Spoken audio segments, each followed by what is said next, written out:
MeghalayaPost.news.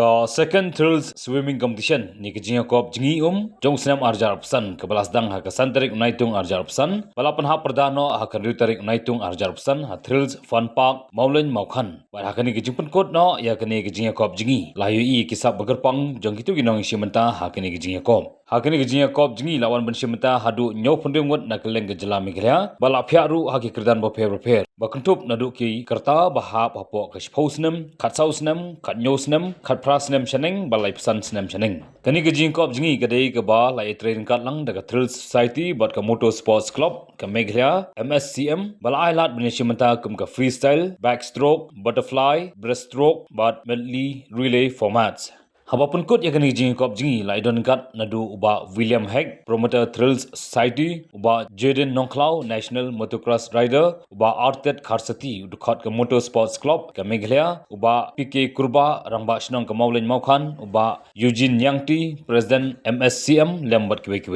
kum gejing penselur hagani kesengi lasa migi trofi ke medal senot bagejing ai zombha syak tu ginong job haki kerdan boper bat kani gejing ai kusnam golong ru shibenta kum gejing penselur halor gejing wan shibenta jungki kumala pun pau da Motor Sports Club ke Meghalaya gejing pelong ya kani Jngïakop Jngi kamdei setia tang banyo jing itu ya kitu gi badan kesap gerpang ha gejing Jngi bat kolong ru ban kentiu ya gi samla bagindon ya kata kesap bat khamtam ka kot ke khia hakba ki shibenta hakum kini Jngïakop Jngi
Look.